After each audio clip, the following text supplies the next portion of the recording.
The 13th Legiones Astartes. Ultramarines. The Ultramarines stood as one of the most powerful military forces in the Imperium, with an active fighting strength in the region of 250,000 Legiones Astartes, a sector-spanning domain under its overlordship, and an unparalleled supply and training infrastructure that allowed it to withstand losses that might cripple other legions.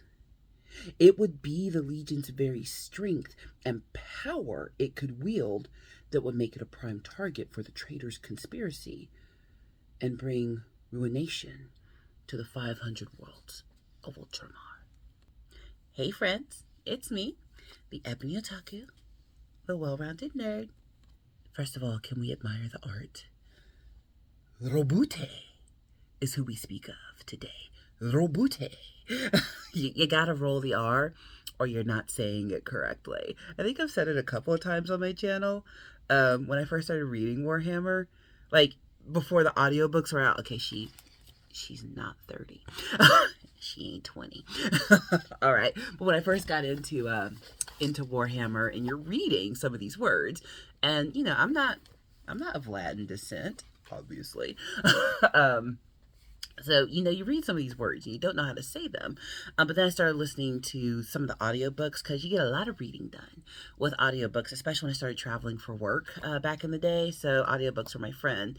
Although I have started setting aside time to actually sit and read. Like I picked up another new Warhammer novel because I'm all into Minka-esque right now. And then this has come out.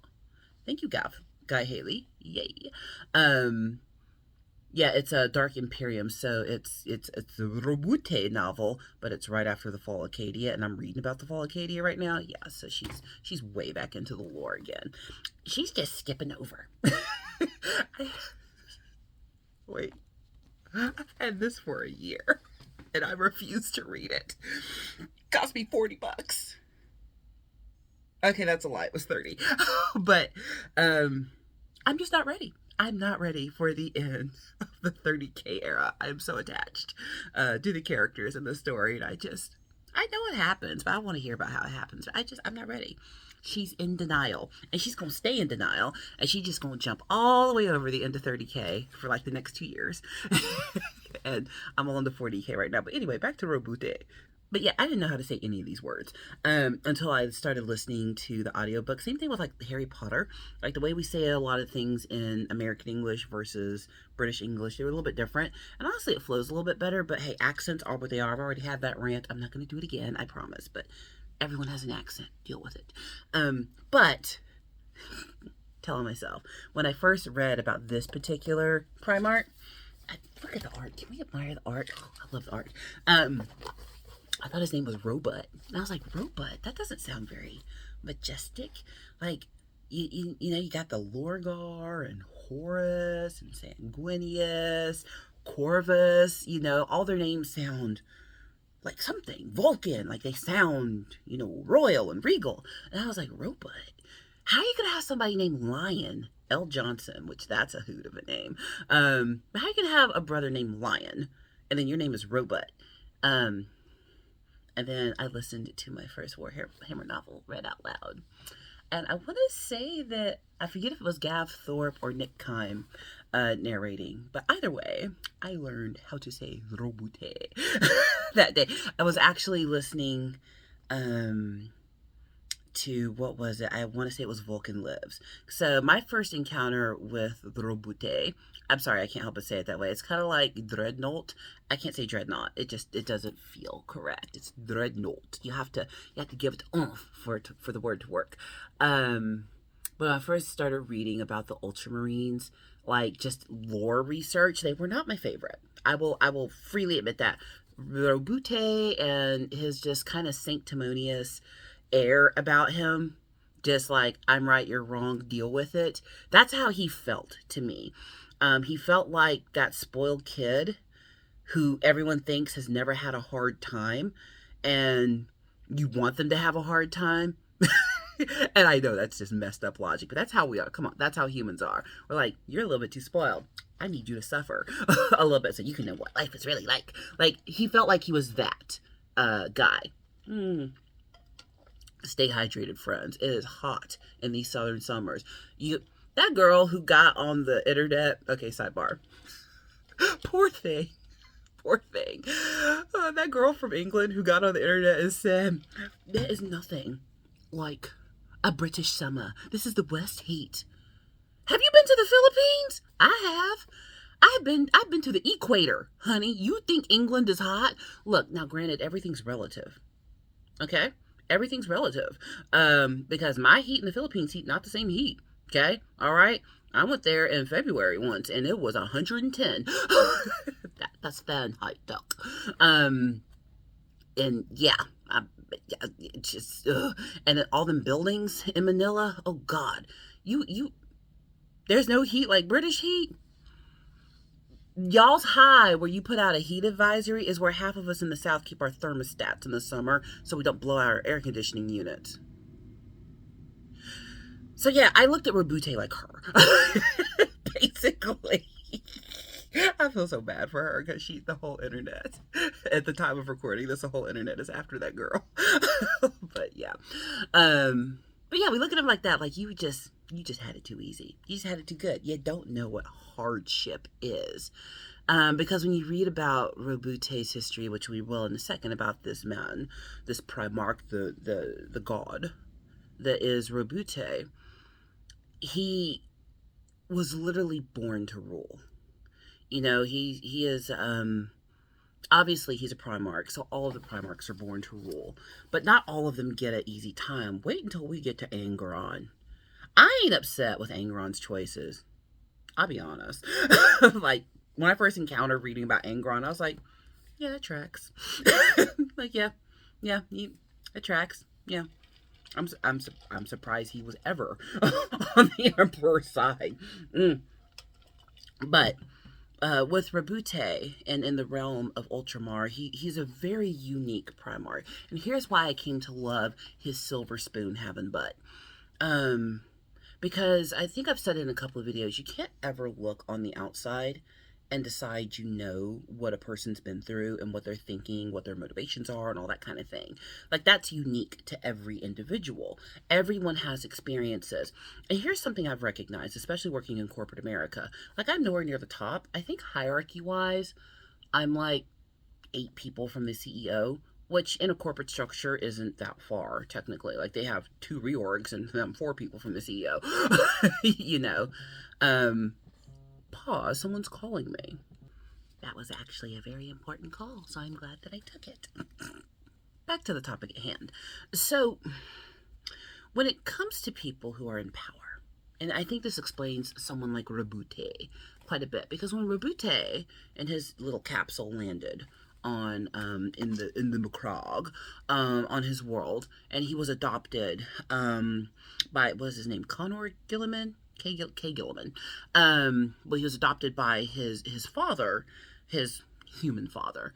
His human father is a ruler, and his father recognized that this baby is special and basically raised him to rule. But Ultramar, the realm of Ultramar, was already a society of people who stood on business.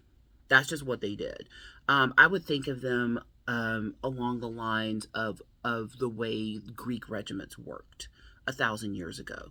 You know, the Greeks once upon a time had one of the most unbeatable armies, but it was because of their discipline, and they raised themselves as a fighting race because, you know, there was a lot of war back then. You had to be that way. You know, the Persians just, you know, threw poop at a wall and whatever stuck, that's how they won. But the Greeks were great tacticians of war, and that's what the realms of Macragge, the world of Macragge and the realm of Ultramar are. They are about that business, and they're going to handle their business. And then you plop a Primarch baby amongst already great people. Everyone in this world's already great. They're all born soldiers. They're born diplomats. They're born leaders of people. And then he shows up. Baby Robute shows up and takes control. And everyone's cool with it because they're like, oh, the greatest of all of us. Yes, we follow you now. And he's one of those Primarchs that when the Emperor shows up, goes, I recognize you. Yes, Yes, Father, I shall follow you and be even greater than you. It feels like it's too easy for Robute. And we all get jealous of that person that just feels like it was too easy. However, going back to my thought of what I've learned in corporate America, we all think we want the top job. We all think we want the position. And we look at the person who has that position and what they're doing, and we think, I could do that. I could do better. I could make better decisions. Or I deserve that. Or if they paid me that, then I could do so much more. Okay, back it up. Okay, look, stay with me for a second. She promises not to be problematic much. But I think that's what's so beautiful about good fiction is we can explore difficult topics from an outside lens, right? And then apply it to our lives. That's why fiction is great, and that's why I love it so much. And especially military fiction, because it tells us so much about the workings of humanity and why we are the way we are and why we interact with one another the way that we do. So, preface done. Come with me on this journey. You ready? Yes. So let's take a role like, I don't know, a really big one that's super important. I don't know, the president. Job I would never want. It's real easy to look at those top jobs and say, this is why I would do, this is what they should do, this is why that person's terrible, I don't agree with them, blah, blah, blah. Look, we all have opinions, and you are entitled to them, and your feelings are valid. I'm validating you right now. But none of us want that job. I personally do not want the weight of everyone's success and failure on my shoulders. I don't want to be the reason the sun rises and that the stars fall. Because when you have roles like that, that's what you are. I don't want to be the CEO of my company. Do I want to be a VP? Maybe. But even that, honestly, I got a ceiling that I'm trying to rise to in my company, and I kind of know how high I want to go. Because I know if I go much higher than that, there's a switch that happens. I look at the way my VPs live, and they're great people. Hey, if any of y'all run across my channel, hey y'all, I love you so much. I love supporting you. That's why I'm trainer extraordinaire for your people. Y'all are great. But I look at what they have to sacrifice to do the jobs that they do. The reason they have personal assistants is their personal assistants do more than just arrange their schedules and gatekeep people from overwhelming them. They're helping them arrange care for their children. They're helping them make their own personal appointments because their schedules are that crazy. The reason that heads of companies and states have private planes and staff is because they don't sleep. They go here, there, everywhere. I don't want that. I don't want to be owned by my company. I have a really good work-life harmony. They are very good to me. And, I work hard for them. People are like, why do you work so hard for that company? Why don't you want to leave? I ain't leaving. They're great to me. They have to blast me out there with dynamite. Okay. I mean, I'm staying. I plan to retire from there. But I'm in a very good situation. I love what I do. I love who I work with. And I can see myself having a lasting career there, beyond just what I do right now for them. But when I look at those top jobs, and the more I get to know senior leaders, not just on a professional level, but on a personal level, I have to think to myself, is that what I want for my life? It's for somebody. It's made for someone. It ain't made for me. And I have to be honest about that. Do I want the weight of an entire department to be on me? Because it's more than just hitting targets and metrics and that kind of thing. You're managing people's lives. You're helping people reach their best. And when big decisions have to be made, you're the one who has to either make them or tell everybody what the decision was. I want to do that. I've been in situations where I've had to have very hard conversations in corporate life. I've been a people leader before. I'm debating becoming a people leader again. And it comes with things that most people don't think about. Most people look at the reward, but not the journey to get there. And then what it takes to keep that position. I get a lot of people ask me, how do I get a job like yours? I'm like, do you want my job or do you want the paycheck? Those are two different things. Because there are people who do not want the level of sacrifice I have to make. I'm okay with my level of sacrifice, but I'm not sure I'm willing to sacrifice much more. And we have to weather that. And I'm not sure that I want to shoulder much more than what I've agreed to in my head on how high I want to go in my company. There's two more levels up I want to go, and then I'm good. You know what I mean? And that's okay. Like, people would look at let's use modern figures like a Princess Kate or a Meghan Markle. Aren't they so lucky? Are they? Are they? Look at them. They got picked by princes. How would you feel if you were at having a private vacation at your family home, just trying to be away from people, and you out there sunbathing, and somebody flew a drone over you, took a picture of parts of you that only your husband should see, and sent it out for the whole world. That's what I thought. That's the part we don't think about. Think about Diana. You know, it's not an issue of do we love or hate these people, do we agree with them or not agree with them. Their lives are just fodder and tragedy. What happened to Diana was a direct result of public attention. People would not leave her alone. I remember when the Princess of Wales was tragically killed in that car accident. And what's interesting and so painful is the day before that happened, there was just all these scathing tabloids about her. And then the day after, oh my God, what happened? How could this have happened? Really? Nobody knows how this happened. When her little redheaded boy was 5 years old, she set him up with a way to get out of that family when he needed to. That's the foresight she had. I don't want that life. Do you want that life? Because yeah, it comes with houses and land and money and property. But more money, more problems. More power, more problems. Now, does that excuse the behavior of leaders, dignitaries, CEOs, and the rest who do things that they shouldn't do? That I'm not going to mention here because we ain't trying to get our videos taken down. You know the things I mean. Bill Cosby. What's his face? Epstein. Y'all know. We don't excuse those things. We do not excuse it. At the same time, I think we have to recognize that when a couple of things happen when people get power or are given power, very few humans have the ability to rise to power, recognition, prestige, and riches and still be an honorable person. Most of us do not have it in us. I know I don't have it in me. Who does not have a win the lottery dream as me? I don't need $100 million. One, there'd be more of this foolishness. And I am in tune enough with myself to know that I don't need the problems that come with that much money. Most people who win money that way, they're broke within like a couple of years because you didn't earn it. So there's no impetus to hold on to it. Money just leaves the hands. That's how humans are. And then most humans are more corrupt than we think we are. We just lack opportunity and means. I'll say it again. Most of us just lack opportunity and means. We're only good because we don't have the ability to be bad. I'll pause. So there are those who can rise up, and they are exactly who we think they are. The Elizabeth I, they exist. They exist. Abraham Lincolns exist. There were even a couple of Chinese emperors. It was very rare, but there were a couple of them who did not take on concubines. They had one wife, and from that wife, they produced their heir. And they said, there's no reason for me to be out here having a bunch of wives. Like, there's no peace in the house with a bunch of women. I got her. She fine. I'm going to keep her and make baby with her. Okay?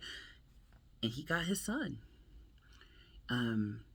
There are leaders who are absolutely amazing, but we do know that in the course of human history, there are far more that are corrupted by power and riches and prestige and position than those who elevate other people with them. That's just human nature.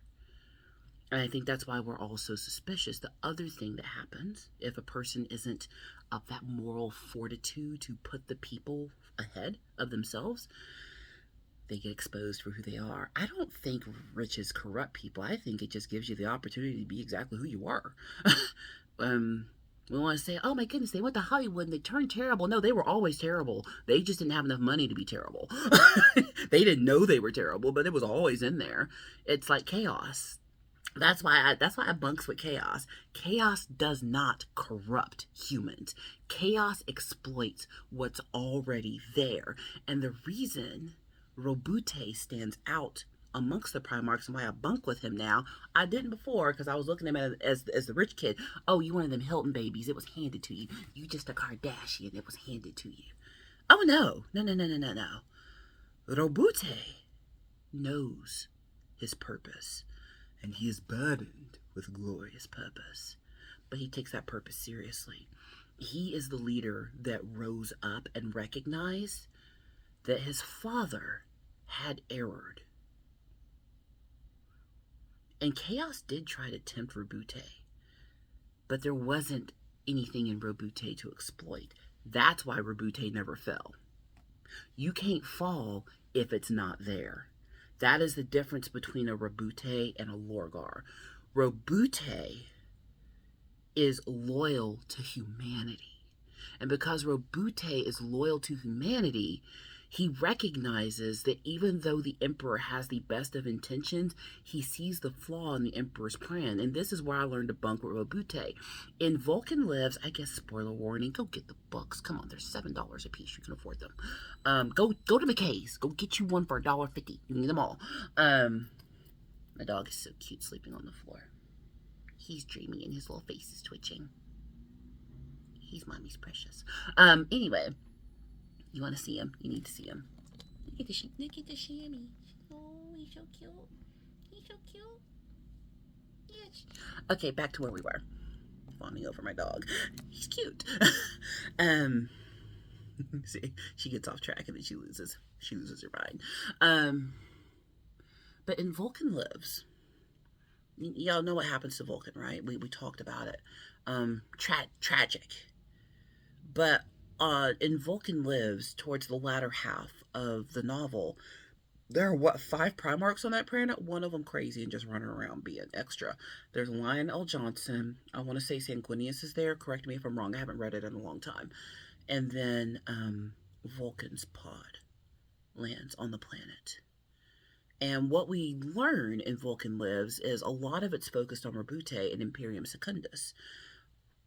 Robute recognized the error his father made in not one telling the Primarchs the true nature of chaos. That chaos does not corrupt people. Chaos exploits the corruption that is in people. And that even the Primarchs are susceptible to that corruption. That's why the Eagles couldn't take the ring to Mordor, if you didn't know. The Eagles, like, there's the Ainur, the gods of Middle-earth who created everything, and then there's, like, the wizards, and then there's, like, the Eagles and the elves. Like, they're all, like, in a hierarchy of godhood, so them taking the ring would be just like if Gandalf had touched that ring. We saw what, from a distance, the ring did to Saruman. That's why Gandalf wouldn't touch the thing. He was like, nope, not me, not today, Satan, because Gandalf was aware enough to go, if I touch this thing, I'm going to destroy the world. Because the wizards aren't just wizards, they're gods. But they are gods who were sent to walk among men to guide their steps. I know way too much about fiction. But that's why the Eagles, the Gwahir and the other Eagles, they could not touch the ring. That's why they could rescue them when that ring was gone. But they couldn't touch the ring because they're not just big birds. They are gods. And through any of those beings, a terrible evil could be wrought. That's why when Galadriel was tempted by the ring, that was her last temptation, and she diminished into the west. She passed the test. If she had touched that ring, that you wouldn't have had a Dark Lord, you would have had a queen, terrible and beautiful as the night. All will fear me and love me. Yeah, that's great. I love you, Kate Blanchett, by the way. You're the greatest. She'll never see this video, but I love Kate Blanchett. That's like the greatest scene ever. Anyhow, but that's what chaos does. It exploits. And Robute recognized it. That if I let chaos in, I wield a military force equal to what my father has created. But my father erred. It's so hard as children to tell our parents when they're in error, because we look at our parents as, they're our parents. Like, you're perfect. Not everybody has perfect parents. But, that's the ideal, is that we look up to mom and dad and go, oh my God, you're so great. And he recognized the Emperor's error. He should have told the Primarchs, at least the Primarchs, the truth of chaos, the reality of what it was, the reality of what the warp actually was. He didn't do it. And Robute had the foresight to see that there may be a time when Terra would fall, and I feel like I'm about to read about it, because you know in 40K they're bringing back the Primarchs. We own 5 now that are back. I have mixed feelings. I'm also here for it because she loves the lore. I'm gonna sneeze. 1 second. Sneeze, fake me out, didn't happen. But Robute establishes in the realm of Ultramar Imperium Secundus, the second Imperium, because he sees there's a possibility for Terra to fall, and I mean, for all intents and purposes, it does. Terra in the year 40,000, Earth is, it ain't this. Okay, it's just a bunch of rundown hive worlds, and a dead emperor being a skeleton, having people sacrifice for his good, like that. That's what Earth is in 40,000. Like the best of humanity is washed away at that point. But Robute, being born into a world of, well, privilege, let's call it what it is, of brilliant minds, of tacticians, of the ability to do, instead of hoarding that for himself, he establishes the ability for humanity to continue even if Terra falls, and he is willing even to be the fall guy if the Emperor opposes what he's doing. He will not turn to chaos, but he will not turn his back on humanity. And that's where him and Lorgar are so different. They are two sides of the same coin. They both think they want what's best, but Lorgar was inwardly focused. Robute is outwardly focused, and that is the difference in leaders. If you can't be outwardly focused on the greater good and the goal, you're not qualified for leadership. If your goal is self and self-elevation, which I'm not calling a bad thing, I got bills to pay too. I got more Hello Kitty stuff to buy. Okay, I'm all about myself and my family. All right, I am not putting that down. But that only qualifies me to get to a certain level of leadership. I also happen to be someone who cares about people. But I don't want the entire life and death of my company riding on my shoulders. I don't want to be on CNN giving reports. I don't want that life. Okay? I don't want drones chasing me. I don't want to be trying to go to a restaurant and people trying to get my picture. I don't want that. We want the trappings of fame, power, and prestige. But most of us don't want the headache that comes with it. The loss of privacy. The loss of agency. For no matter what you do, half the people are going to love you, half the people are going to hate you. There's no in between. Doesn't matter who gets elected. Half the people love them, half the people hate them. I don't need that. I don't need that smoke in my life. If my child ever tells me I want to be president, I'll be like, be a bank robber. It's a more honest profession. Like, no, we ain't going to Washington. But Robute is that rare leader who has the moral fortitude to think outside of himself. He does not build up Imperium Secundus so he can have his own kingdom. It's so humanity can continue in case the forces of chaos overwhelm the rest of the Imperium. And I think that's what made me catch on to him. And then when he sees what has happened to his brother Vulcan, like, all the Primarchs have different relationships with each other. Some are real close. Like, my favorite Primarch brotherhood relationship is Fulgrim and the Gorgon. Seeing how Ferrus Manus and Fulgrim, the Phoenix and the Gorgon, interplay with one another. That they both value the same things, but in different ways. Fulgrim is all about the opulence and the beauty, but he is still a god of war. He makes war beautiful. Ferrus Manus equally sees war as beautiful, but he's more pragmatic about it. And they just have a magical relationship. And when it's broken, it's just one of the saddest things that I think happens when their brotherhood shatters. And, you know, Fulgrim beat the snot out of Ferrus Manus. Yeah, it's real sad. You know, and they come to blows. Yeah, it's a whole thing. I think I've read it somewhere on my channel. I gotta start learning how to link videos. All the brothers have different relationships. Don't nobody out there, you know, be talking to Alfarius Omega. He's just off doing whatever Alfarius does. But they all have their relationships with each other. And when you see Robute encounter Vulcan, he sees what's happened to his brother, the torture he's been put through. His heart breaks. He's like, what is going on? Where is that crazy one who's been running around the ship acting a fool? I'm going to find him. I'm going to rip him limb from limb. How could you do this? Because he doesn't think Who was it? Was it? I always confuse Korax and Kurz. I believe it's Kurz who's the nuts one. Because I don't spend much time with the Night Haunter. I don't spend much time with those Primarchs. They're not my favorites. But correct me if I'm wrong. But I think it's Kurz, Comrade Kurz, who is Corvus Corax sounds like he should have betrayed him, like by the name, but he's not the one who betrayed it. I believe it's Conrad Kurz. But he basically tortured Vulcan into insanity. And then Vulcan's drop pod ends up, on the planet. And then Conrad Kurz was hiding out on Lionel Johnson's ship. And Lionel Johnson had him trapped in a portion of the ship, of his flagship. And every night he's going down there trying to hunt him down and kill him. It's a whole mess. So it's not just the ripping of the Imperium. We're watching a family get torn apart. And Robute has the fortitude to go, that brother who caused all this chaos, we're going to deal with him. But what can we do for our brother who has suffered? That's what you want in a leader. The person who can get business taken care of and take their emotions out of it, but who also has a heart to repair where they can. And that's when I loved Robute, because Robute loved Vulcan, and Vulcan is my favorite loyalist Primarch. I thought that Robute just had a silver spoon up his butt, that he was just born into privilege, and, because he's the tall, beautiful blonde one, of course everyone looks to him. Nuh-uh. Robute chose to take on what no other Primarch would take on. And I respect it.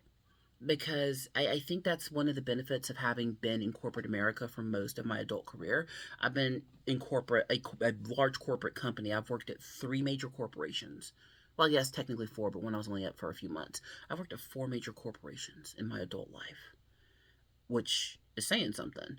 And the more I learn about how this works and what it really takes to rise up, I know where I belong and where I want to belong, and that's okay. And when I meet great leaders, I've met some leaders that I'm just like, you are just a god among men or a goddess among women. You are just an amazing human. How did you become this way? But it's not everybody. I work at a company where excellence is the standard. I tell every training class, and they think I'm joking, but I'm not. So, hey, if you've been in one of my classes and you find this video, I'm not joking. At our company, excellence is the standard. I already know you're great because you work here. How do you stand out amongst everyone who's excellent? And that's what Robute does. In Ultramar, on the Crag, everyone's already excellent. How do you rise above excellence when that's the standard? And he did. And he has built something beautiful to help humanity continue post-chaos. He has the foresight that the Emperor should have had. And he is that son that gave the Emperor what he needed, even though the Emperor didn't know he needed it himself. The Primarch, Robute Guilliman. Unlike many of his kin, the Primarch of the Ultramarines was born to be a king. The adopted son of Connor Guilliman, from whom he took his name and rose quickly to prominence on Macragge. A cold and forbidding planet, Macragge was nonetheless a place of wondrous natural beauty and bred a hardy and proud people. In years to come, it would become the heart of the Ultramarines' Eastern Empire, and its people would fill the ranks of the Legion's battle companies. By the time the Emperor was reunited with Robute Guilliman, the Primarch had already transformed the world on which he found himself and was looking beyond the horizon to expand the reach of his armies. From Robute's ambitions and desires, the realm of Ultramar was created, an human empire like few others in the galaxy, with hundreds of worlds experiencing an unparalleled time of peace and prosperity under his stewardship. An obsessive strategist and administrator, Robute Guilliman possessed a powerful analytical intelligence, as well as a talent for statecraft and macro-organization of staggering potential. As swiftly as he puts his plans for Ultramar into action, he embarked on the root and branch reorganization of his legion. He impressed his own values and talents upon the Space Marines under his command, espousing a dual doctrine which embraced in parallel the ancient and deterministic values of the warrior: courage, discipline, skill, and adaptability. Defined as that which was practical, and on the other, Planning, precedent, analysis, and assessment defined that which was theoretical. Both were of equal weight and value, one complementing and informing the other, blending together as a metals which made a fine blade. This became the Legion's doctrine and its creed, developed over the course of the Great Crusade and later codified by the Lord of Macragge in his magnum opus, the Codex Astartes. I absolutely love diving into the Primarchs. Remember that your leaders are human. The leaders that you love, the leaders that you hate, the leaders that you go, that was a choice. They're human. And if there's one thing humans will always guaranteed do, is disappoint you. Even the best of us. But,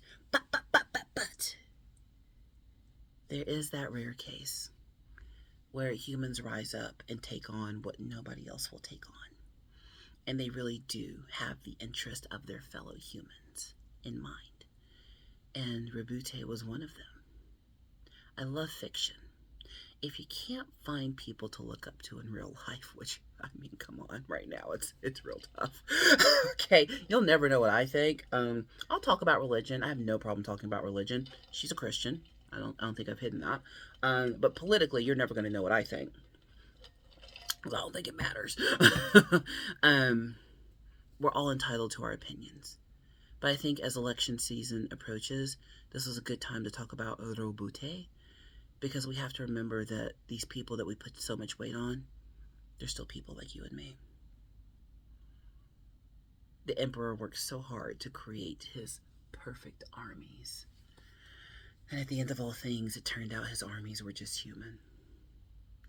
And humans are gonna human. As always, please like, comment, and subscribe, and I will see you in the next one.